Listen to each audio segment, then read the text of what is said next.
देखो, संज्ञा मतलब क्या होता है कि जितने भी इस दुनिया में नाम है सभी नाउन है। हिंदी में जिसके बोलते हैं जितने भी नाम है वो सारे संज्ञा कहलाते हैं। ठीक, तो उसी प्रकार संज्ञा को जब सारे नाम है तो उसका आगे चल के सारा वर्गीकरण किया गया है। तो पहले इसकी परिभाषा का समझिए। परिभाषा वही लिखा गया है, संज्ञा को नाम भी कहा जाता है किसी प्राणी, बोला गया है किसी प्राणी हो मतलब जितने भी जीवित चीज है, वस्तु निर्जीव चीज है, स्थान कोई भी प्लेस को या भाव आदि के नाम को ही उसकी संज्ञा कहा जाता है। मतलब आदि के भाव के नाम, देखिए हर चीज में आ रहा है नाम। मतलब अगर किसी चीज का भी आप नामकरण करें, चाहे जीवित चीज हो, चाहे मृत्यु चीज हो, चाहे बिल्डिंग हो, चाहे स्थान हो, या किसी का फीलिंग को भी एक्सप्लेन करेंगे तो उसका नाम देंगे आप, तो जैसे ही नामकरण करेंगे तो वो संज्ञा के नाम से जाना जाएगा। ठीक है, अगली भाषा में बोला गया है दूसरे शब्दों में किसी के नाम ही उसकी संज्ञा है, वही चीज को रिपीट किया गया है, तथा इसके नाम से ही उसकी पहचान है। सपोज दैट आपसे पूछेंगे अगर आपकी कोई नाम नहीं होगी तो आप अपने आइडेंटिफाई कैसे करेंगे? अगर सपोज दैट कि आपका नाम हटा दिया जाए, आप रहने वाले हैं वहां का, देखिए जैसे कहा रहने वाले बताएंगे हम एक्स जगह के रहने वाले, नाम मेरा नाम पी है, तो आप अपने आप को आइडेंटिफाई करते कैसे? जब आप जहां रहते हैं वहां का नाम बताते हैं, आप अपना नाम बताते हैं, आप अपना पेरेंट्स का नाम बताते हैं, पढ़ाई में बोलते हैं हम ये पढ़ाई कर रहे हैं, बीएड का तैयारी कर रहे हैं, तो वहां भी सबका नाम कर रहे हैं ना वो। तो इसीलिए जब तक आप नामकरण नहीं कीजिएगा तब तक किसी के बारे में आप आइडेंटिफाई नहीं कर सकते हैं। इसी कारण से नाउन को उसी का आइडेंटिफाई के अनुसार 5 बार में डिवाइड किया गया है। वही लिखा हुआ देखो, याद रखना, अर्थ की दृष्टि से पूछा जाता है एग्जाम में कि अर्थ की दृष्टि से संज्ञा के 5 प्रकार होते हैं। वो 5 प्रकार के हैं आपका व्यक्तिवाचक जिसे व्यक्ति विशेष के बारे में बोला जाएगा, जातिवाचक जिसे जाति विशेष के बारे में बोला जाएगा, द्रव्यवाचक मतलब मटेरियल्स जितने रहता है उसके विशेष में बारे में बोला जाएगा, समूहवाचक मतलब जो ग्रुपिंग में बोला जाता है झुंड में जैसे दल सेना, ये सबको जब आइडेंटिफाई करेंगे तब उसको समूह के रूप में रिप्रेजेंट किया जाएगा। और भाववाचक मतलब किसी का फीलिंग को एक्सप्रेशंस को जब रिप्रेजेंट करेंगे तो वो भाववाचक बोलेंगे। तो एग्जामिनर अगर पूछेगा कि अर्थ की दृष्टि से संज्ञा कितने तरह के होते हैं, कितने टाइप के बोलेंगे? 5 तरह के बोलेंगे। वो 5 क्या होता है आपका? व्यक्तिवाचक, जातिवाचक, द्रव्यवाचक, समूहवाचक और भाववाचक। ये तो बताई हुई। अब सबका हम लोग एक एक करके आइडेंटिफाई करेंगे और पढ़ेंगे। तो जिसमें देखिए सबसे पहले आता है आपका व्यक्तिवाचक। व्यक्ति मतलब क्या होता है, देखो समझने का कोशिश करना। इसका डेफिनेशन आपसे नहीं पूछा जाएगा एग्जाम में, वो कुछ वर्ड लिखा रहेगा और उस वर्ड के अनुसार लिख देगा कि ये जातिवाचक है, व्यक्तिवाचक है, भाववाचक है। वो पहचानना पड़ेगा, वहां पर डिफाइन नहीं करना है। कौन से समझ में आई बात? तो पहला टॉपिक जो आता है व्यक्तिवाचक, जिसको हिंदी इंग्लिश में कहते हैं, देखिए लिख दिए इंग्लिश में साथ साथ प्रॉपर नाउन। प्रॉपर नाउन से ही देखो इंग्लिश में इसका आइडेंटिफाई होता है। जब किसी व्यक्ति, स्थान और वस्तु का बोध कराता है तो उसे आपको क्या कहा जाता है? आपका व्यक्तिवाचक। जैसे राम, राम जब हमने बोला तो एक पर्टिकुलर आदमी को आइडेंटिफाई किया। प्रॉपर राम मतलब राम ही होगा, आदमी नहीं होगा वहां पर। वो श्याम बोले तो वह श्याम ही होगा, नदी नहीं बोले। गंगा बोले तो मतलब गंगा जो नदी है तो मतलब नदी गंगा ही होगी। सही माई एग्जैक्ट एक आइडेंटिफाई करेंगे जब जिसको, तो उसे हम लोग व्यक्तिवाचक से रिप्रेजेंट करेंगे। ध्यान से समझिएगा। अब इन दोनों में डिफरेंस देख लीजिए। जातिवाचक मतलब होता है जो संज्ञा किसी जाति का बोध कराता हो उसे जातिवाचक कहते हैं। जैसे हमने नदी बोल दिया, नदी मतलब क्या? गंगा, यमुना, सरस्वती, ये क्या है? नदी है। तो हाँ, तो नदी है तो कहने का मतलब उसकी पूरी जाति को आइडेंटिफाई कर रहा। इसका बेस्ट प्रैक्टिकल समझिए कि सपोज करो कि आप जिस कास्ट से बिलोंग करते हैं, अगर उस कास्ट को बोलेंगे तो अगर उस कास्ट में कहीं भीड़ में आप समझ के सभा हो रही है तो बोलेंगे इस कास्ट का यहाँ मीटिंग हो रहा, तो आप पहचान पाएंगे कौन किसके बारे में बोला जा रहा? नहीं बोला जा रहा। तो मतलब जाति का मतलब ही हुआ कि अगर एक का वर्णन कर देंगे नदी तो जितनी नदियां हैं उसके अंडर में चली जाएगी। पर्वत मेंशन कर दिए तो कोई पर्टिकुलर पर्वत नहीं है, विंध्यवासिनी पर्वत ऐसे कुछ नहीं बोल रहे, हिमालय पर्वत नहीं बोल रहे। हिमालय बोलेंगे तो वो चला जाएगा व्यक्ति में, क्योंकि पर्टिकुलर नाम को जब हम आइडेंटिफाई करेंगे, प्रॉपर को जब आइडेंटिफाई करेंगे तो एकदम पर्टिकुलर विशेष को। और जाति के बारे में जब बोलेंगे कॉमन, देखिए कॉमन है ना, जैसे बोले कॉमन पीपल, इसका मतलब क्या? कॉमन में किसी को आप एक पर्सन को आइडेंटिफाई नहीं कर पाइएगा वहां पर। सही मारी है ना? तो वही बोला गया है कि संज्ञा जिससे किसी जाति का बोध होता है उसे हम बोलो लड़की, गर्ल्स। गर्ल्स का मतलब क्या हुआ? बोलेंगे सारे गर्ल्स बैठे हुए हैं, कौन है गर्ल्स? सीता, रीता, मीता, गीता, कोई तो नहीं पता है। लेकिन बोलेंगे सीता गीता तो एकदम प्रॉपर में चला जाएगा, क्यों सीता को ही बोला जा रहा। हम बोलेंगे सारे गर्ल्स आज नहीं आए पढ़ने के लिए, इसका मतलब क्या? जो आई भी होगी उसी में समझ कीजिए नहीं आई कोई। समझ में आई बात? लेकिन अगर पर्टिकुलर नाम करेंगे, एक्स नाम का गर्ल नहीं आई, तो पर्टिकुलर वो प्रॉपर में चला गया, माने एक्स नाम का ही गर्ल्स केवल नहीं आई है। लॉजिक समझ में आ रही है? तो देख लीजिए, जातिवाचक संज्ञा में समझ में आ रही ना बात? नदी, पर्वत, लड़की इत्यादि, मतलब एक आइडेंटिफाई के लिए एग्जाम्पल दिए। ठीक, उसके बाद आपका देखिए यहां पर वही लिखा गया, देखिए नदी जातिवाचक संज्ञा है क्योंकि यह सभी नदियों को बोध कराता है, परंतु गंगा एक विशेष नदी है इसलिए ये व्यक्तिवाचक है। देखिए एक्सप्लेन भी यहां कर दिया गया है। अगर आपने नदी को बोला तो पूरी जाति जितनी भी नदियां हैं उसको वो मेंशन कर देगा, लेकिन अगर पर्टिकुलर हम गंगा बोल देंगे तो वो व्यक्ति को भी आइडेंटिफाई करेगा। तो इसीलिए एकदम याद देखिए, प्रॉपर, प्रॉपर मतलब एकदम खास वही आदमी रहेगा। कॉमन मतलब उसमें सभी कोई मिला हुआ है। सही माई बात? इंग्लिश में तो पढ़ाया जाता है, यही चीज तो है। तो नहीं पढ़ाई हुआ अभी नाउन प्रोनाउन आप लोग का? हाँ तो कहाँ पढ़े? तो उसमें तो नहीं थे। अच्छा चलिए ठीक है, नहीं आए तो समझ लीजिए, एक ही चीज है, जो इंग्लिश में वही हिंदी में कल भाषा अलग है। कौन सा सही में आया बात? आगे देखिए, उसके बाद देखिए क्या लिखा हुआ है, द्रव्यवाचक मतलब मटेरियल। मतलब क्या होता है? जिस संज्ञा शब्द से उस सामग्री या पदार्थ का बोध होगा तो उसे हम लोग क्या कहिए, या जिससे कोई वस्तु बनी है। वस्तु बनी का मतलब क्या हुआ? सपोज दैट अभी मेटल है, मेटल को पिघला करके हमने पेन बना दिया, तो ये भी आपका मटेरियल का कंटेंट में जाएगा। किसी वस्तु को पिघला करके अगर उसको चेंज करके दूसरा मटेरियल में तैयार कर दे रहे हैं तो वो भी होगा आपका, क्या होगा? द्रव्य में जाएगा। जैसे ये फेन बना होगा तो मटेरियल मेटल से बना होगा, तो जब ये फेन बना तो ये भी आ गया द्रव्य के काउंटिंग में। आपने पानी पिया, उसको अगर आइसक्रीम बना दिया तो वो भी मटेरियल में ही काउंट होगा। कौन से सही माई बात? वही लिखा गया है जिससे कोई वस्तु बनी है। तो कहने का सेंस है, अब हम लोग जानते हैं कॉमन सेंस तो है कि द्रव्य तीन तरह का होता है। ठीक है, क्या? ठोस, द्रव्य और गैस। मतलब मटेरियल तीन ही तरह का ना काउंट करते हैं, एक सॉलिड में, एक लिक्विड में, एक गैस में। थ्री कंडीशंस में आइडेंटिफाई करते हैं। मतलब इस तीनों कंडीशंस में अगर किसी का भी नाम आएगा तो उसे आप मटेरियल नाउन के अंडर में रखिएगा। जैसे ठोस, ठोस के अंडर में एग्जांपल में जैसे सोना हो गया, चांदी हो गया, तांबा होगा, लोहा हो गया। ये ऊन समझते हैं क्या है? क्या गुथने वाला ऊन? स्वेटर बना, जिसे बनाया जाता है। तो देखिए स्वेटर का भी रॉ मटेरियल किसी से तैयार होता है, तो दैट इज कॉल्ड ऊन। इसीलिए इसके ध्यान से रखिएगा, जिससे कोई वस्तु बनी है। इसे लास्ट में ऐड किया गया। कौन से सही मारी है? तो ये हुआ ठोस। मतलब एग्जांपल दे देते हैं कि जैसे द्रव्य का मतलब आप ये नहीं समझिए कि केवल वाटर, ये नहीं समझिएगा। जिस संज्ञा, देखो जिस संज्ञा शब्द से, तो जैसे संज्ञा शब्द से मतलब हुआ तो क्या हो गया? नाम। यही हुआ ना? हाँ बोलो बोलो बोलो। हम मेरे क्लास में जो भी मन में होगा ना सब पूछना, सब बताएंगे। ऐसा नहीं कि राजधानी की तरह है, शताब्दी की तरह निकल गए, ऐसा नहीं।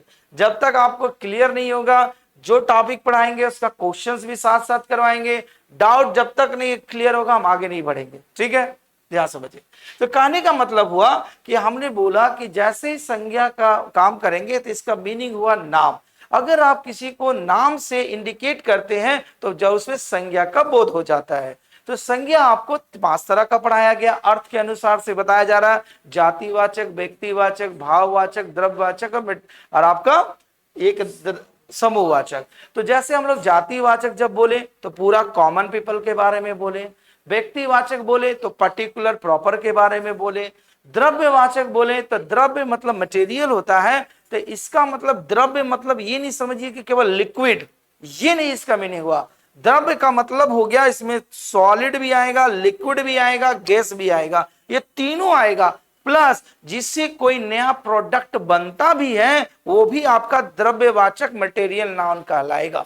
सही माई बात? तो देखिए जैसे एग्जांपल दिए, जैसे ठोस में कुछ भी रख सकते हैं। एक छोटा सा एग्जांपल दिए, सोना, चांदी, तांबा, लोहा, ऊन, जो भी रख सकते हैं। द्रव्य में क्या रखते हैं? तेल, पानी, घी, दही। एग्जांपल का तौर पर गैस में धुआं, ऑक्सीजन, बोले धुआं से कार्बन डाइऑक्साइड, नाइट्रोजन, जो बोलना है बोलिए। तो ये सभी जो ग्रुप रहेंगे, तो अगर सपोज दैट वहां लिख दिया, सपोज दैट हम ऑक्सीजन, वहां लिख देगा नाइट्रोजन, वो लिख देगा नाइट्रोजन, बोलेगा कि किस तरह की संज्ञा है,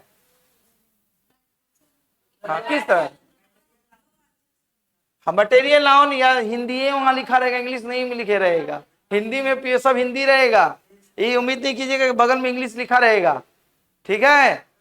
हाँ तो याद रखिएगा, तभी तो ढूंढिएगा मटेरियल नाउन पढ़े थे, कहाँ है मटेरियल नाउन, दिख नहीं रहा है, क्योंकि उसमें बायलैंग्वेज नहीं रहता है, क्योंकि हिंदी मतलब हिंदी पेपर रहेगा आपका, तो इंग्लिश मतलब इंग्लिश रहेगा ही नहीं कि उसका हिंदी में ट्रांसलेट करके बगल में दे देगा तो सब मार देगा, कौन से समझ नहीं आ रहा, इसीलिए तो इसलिए हमको आपको, आप जानते हैं उसको समझने में सहूलियत हो, इसलिए हमने दोनों लिख दिया, ठीक है।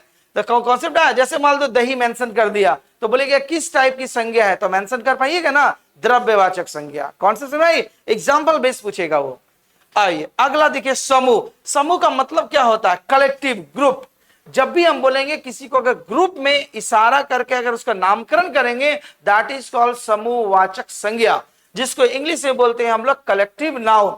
मतलब जो संज्ञा शब्द से एक व्यक्ति का वाचक ना होकर, देखो किसी पर्टिकुलर व्यक्ति को ना बोल करके पूरे झुंड या ग्रुप के बारे में बोलेंगे, तब वो जो हमारा काम होगा कहलाएगा, वो कौन सा कहलाएगा, हमका समूहवाचक संज्ञा। जैसे उसी को लिखा गया है, एक व्यक्ति को ना होकर के पूरा समूह और समुदाय, देखो समूह और समुदाय का बोध कराएगा। जैसे वर्ग, जैसे बोले क्लास, क्लास मतलब क्या हुआ, एक कोई क्लास नहीं बोल रहे, बीएड के क्लास, उसका मतलब क्या होगा, पर्टिकुलर क्लास नहीं बोलेंगे, क्या आपका मैं साइंस की क्लास, उसका मतलब क्या हुआ, वो पूरे क्लास के बारे में बोल रहे हैं। आर्ट्स की क्लास, कोई एक पर्टिकुलर, मतलब जैसे बोलेंगे आज आर्ट्स की क्लास बंद रहेगी, इसका मतलब क्या, आर्ट्स की जितनी भी कक्षाएं सब बंद रहेगी, कोई पर्टिकुलर नाम नहीं। अगर बोलेंगे फिजिक्स का केवल क्या बोलते, हिस्ट्री का क्लास बंद रहेगी, तो केवल हिस्ट्री वाला सेक्शन ही बंद रहेगा। कौन से सही हमारी बात, तो वो समूह का जब बोध कराएगा तो उससे हम लोग क्या करेंगे, समूहवाचक संज्ञा, जिसमें आपका आएगा वर्ग, टीम, सभा, समिति, आपका आयोग, परिवार, पुलिस और सेना, ये दोनों नाम से भूलिएगा नहीं, पुलिस भी आपका आता है आपका समूहवाचक में। समझ में आई बात, तो समझ में हम लोग जब पुलिस बोलते, हाँ आर्मी भी आएगा, तो जब पुलिस लिखा जाता है तो पुलिस कोई सिंगल पर्सन नहीं आता है, लेकिन हम लोग कॉमन एयर बोलते हैं ना, पुलिस आया पुलिस आया, एक भी याद नहीं, पुलिस का मतलब वो पूरा ग्रुप, कोई पर्टिकुलर पर्सन नहीं आया। पुलिस मैन बोलेंगे तब सिंगल आएगा, ठीक है।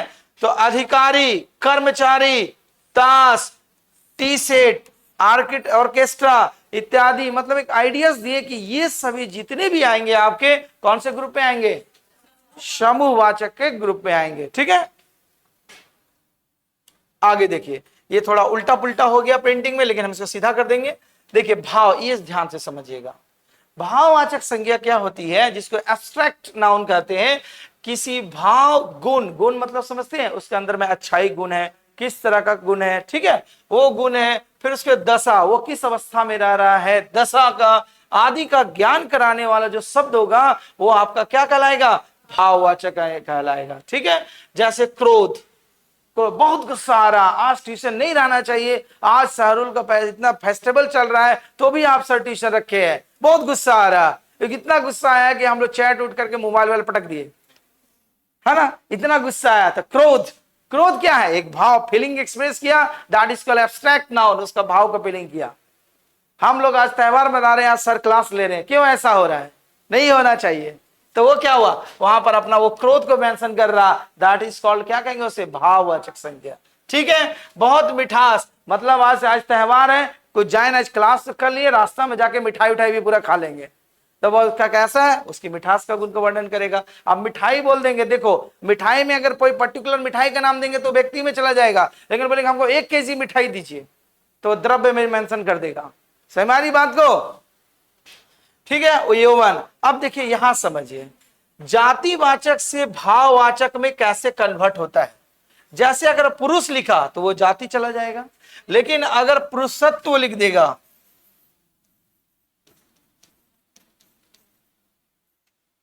मतलब क्या, उसके अंदर मेन का कैरेक्टर मौजूद है, पुरुषार्थ बोला जाता है ना, तो पुरुष एक व्यक्ति को रिप्रेजेंट कर रहा, लेकिन अगर इसका भाव को होगा तो मतलब पुरुषार्थ, उसके अंदर वो पुरुष वाला कैरेक्टर मौजूद होना चाहिए, ठीक। उसके बाद आपका जैसे नारी लिखा हुआ था, तो नारीत्व मतलब क्या हुआ, उसके अंदर नारी का गुण मौजूद होना चाहिए, महिलाएं का, पुरुष का गुण नहीं होना चाहिए। अगर वो महिला है तो उसके अंदर नारीत्व का जब गुण है तो नारी से बन गया नारीत्व, तो वो क्या संज्ञा में रिप्रेजेंट कर दिया, भाववाचक संज्ञा में। ठीक है, उसके बाद गुरु से रिप्रेजेंट किया गुरुत्व।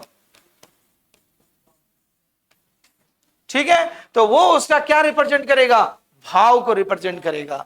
ठीक, अब देखो विशेषण आगे भी पढ़ाएंगे, विशेषण से भाववाचक में कैसे रिप्रेजेंट किया जाता है। जैसे सुंदर, सुंदर एक क्या है, विशेषण है, लेकिन अगर उसकी सुंदरता को बोल देंगे सुंदरता, तो वो क्या हो जाएगी, उसकी भाव का हो जाएगा।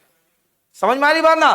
फिर अगर वीर, वीर क्या विशेषण है, लेकिन वीरता जैसे बोल देंगे वीरता, तो उसका क्या बन जाएगी, उसका भाव बन जाएगा। कॉन्सेप्ट समझ में आ रही बात, कोई दिक्कत नहीं। आगे देखो, देखिए आगे क्या लिखा हुआ है, व्यक्तिवाचक संज्ञा का जातिवाचक के रूप में रूपांतरण। माने किसी भी व्यक्तिवाचक संज्ञा से जातिवाचक संज्ञा में अगर रूपांतरित करेंगे तो कैसे पहचानेंगे। लिखा गया है कभी कभी व्यक्तिवाचक संज्ञा का प्रयोग जातिवाचक संज्ञा के रूप में होता है। व्यक्तिवाचक मतलब क्या हुआ, बोलो, प्रॉपर। जातिवाचक मतलब कॉमन। तो वही बोला गया व्यक्तिवाचक मतलब प्रॉपर का एक कॉमन नाउन के रूप में भी यूज किया जाता है। कैसे, जैसे आज के युग में भी हरिश्चंद्रों की कमी नहीं है। हरिश्चंद्र, देखिए हरिश्चंद्र पहला केस में क्या हुआ, एक व्यक्ति को रिप्रेजेंट किया, लेकिन हरिश्चंद्रों की कमी नहीं है, मतलब बहुत सारे लोग ईमानदार आज के युग में भी है। तो वो क्या रिप्रेजेंट कर दिया, जाति को रिप्रेजेंट कर दिया ना, हरिश्चंद्रो मतलब क्या, not a single more than one, चला गया ना। और अगर हरिश्चंद्र बोले तो क्या हुआ, नाम हो गया, नाम हो गया। राजा हरिश्चंद्र जो सत्यवादी थे, लेकिन वो अगर हरिश्चंद्र एक जगह नाम के लिए भी आ रहा जाति के लिए, और एक जगह क्या आ रहा है आपका, व्यक्ति के लिए भी यूज हो रहा है आपका। तो जब व्यक्ति के लिए यूज करेंगे तो सिंगल पर्सन हरिश्चंद्र बना, और अगर जाति के लिए यूज करेंगे तो हरिश्चंद्रो मतलब मोर देन वन पीपल्स, जो आपका क्या है, ईमानदार हो सकते हैं। वही बोला गया कि आज के युग में हरिश्चंद्रों की कमी नहीं है। नीचे वही लिखा गया जहां हरिश्चंद्र से कोई व्यक्ति को रिप्रेजेंट करता है, लेकिन अगर हरिश्चंद्र को जो क्या सत्यनिष्ठ व्यक्ति थे, लेकिन अगर हरिश्चंद्रों को बोल देंगे तो वो किसको रिप्रेजेंट करेगा, पूरी जाति को, कौम को। अगला बोला गया जैसे देश को हानि जयचंदों से होती है। जयचंद का नाम सुने हैं ना हिस्ट्री में, जयचंद पूरा मोगलिया क्या मौर्य संतलत में। तो बोला गया जहां जयचंदों को किसी व्यक्ति के नाम से, अगर जयचंद बोलेंगे तो व्यक्ति से, और जहां जयचंदों को बोलेंगे तो उस तरह का दुराकारी व्यक्ति या विश्वासघाती व्यक्ति आपको मिलेंगे। कॉन्सेप्ट समझ में आ रही है। तो कहने का मतलब एक ही वर्ड का सिचुएशंस के आधार पर कभी वो व्यक्तिवाचक के रूप में यूज हो रहा, कभी वो जातिवाचक यूज में हो रहा। तो ये कैसे आप आइडेंटिफाई करेंगे, वो सेंटेंस को पढ़ करके आपको आइडेंटिफाई करना पड़ेगा किस कंडीशंस में वो जातिवाचक के रूप में काम हो रहा और किस कंडीशंस में वो व्यक्तिवाचक के रूप में यूज हो रहा। कॉन्सेप्ट समझ में आई बात। देखिए आगे देखो, आगे जो हो रहा है कि जातिवाचक संज्ञा से व्यक्तिवाचक संज्ञा। जाति कहने का मतलब क्या हुआ, कॉमन, और व्यक्ति मतलब हो गया क्या, प्रॉपर। ठीक है, तो देखो कभी कभी कॉमन माने जातिवाचक संज्ञा का प्रयोग आप व्यक्तिवाचक संज्ञा के रूप में कहते हैं। जैसे गोस्वामी जी ने रामचरितमानस की रचना की। गोस्वामी किसी व्यक्ति का टाइटल भी होता है, सही में टाइटल होता है। तो वही बोला गया, तो जब हमने टाइटल दे दिया तो पूरा कॉम को बता दिया जाति के बारे में। और जैसे गोस्वामी जी ने रामचरितमानस की रचना की, तो यहां पर ये गोस्वामी का मीनिंग एक ये हुआ कि यहां पर हम गोस्वामी जी उनको बोल रहे हैं जिन्होंने रामचरितमानस लिखा। सही मानी बात, जिन्होंने रामचरितमानस लिखा उनको हम गोस्वामी जी बोल रहे हैं। तो लिखने वाला तो सिंगल आदमी, तो वो क्या बन गए आपके, प्रॉपर बन गए, क्या बन गए, व्यक्तिवाचक। और जैसे गोस्वामियों की कमी नहीं है, मतलब क्या हो गया, वो गोस्वामी बोल दिए, तो अगर वो टाइटल के रूप में जहां यूज हुआ तो वो हमारा क्या बन गया, जाति को मेंशन कर दिया। कॉन्सेप्ट समझ में आ रहा है। तो वही लिखा गया है जहां गोस्वामी किसी जाति के नाम ना होकर व्यक्ति गोस्वामी तुलसीदास का बोध कराता है। कॉन्सेप्ट समझ में आ रही है? तो अभी आपने देखा जाति से व्यक्तिवाचक कैसे होता है, व्यक्तिवाचक से जातिवाचक कैसे होता है, जाति से भाववाचक कैसे कन्वर्ट किया जाता है। समझ में आई बात? अब मटेरियल तो ऐसे आइडेंटिफाई कर लेंगे, ठोस, सॉलिड, लिक्विड और गैस में। ठीक है, अब आइए सारे प्रश्न, चलिए बनाना चालू कीजिए फटाफट।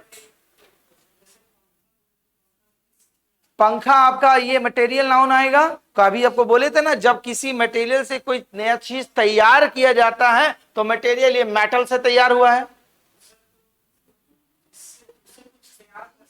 हाँ हाँ, तैयार था ये। तो पंखा जो है, तो पंखा को आप अगर तैयार, मान लो इसको पिघला करके फिर नया मटेरियल बनाया जा सकता है। ये क्या है? ये फैन, आप इसका नाम दिए, लेकिन ये प्रोडक्ट इसमें क्या है? मेटल, कुछ भी आयरन, एल्युमिनियम कुछ बना होगा, उसको तैयार करके आप मान लीजिए कोई छोटा फैन ही बना दिए। फिर तो कोई मटेरियल से जब तैयार करेंगे तो वो भी मटेरियल नाउन बनेगा। सपोज दैट कि ये पेन है, ये पेन क्या है? मटेरियल नाउन है। अब सपोज कि ये पेन खराब हो गई, इसको पूरा पिघला करके फिर हम दूसरा पेन कन्वर्ट कर दिए, तो मटेरियल बना वो। सपोज करो आप जो बेंच पर बैठे हुए हैं, सब मटेरियल में जाएगा। ठीक है, चलिए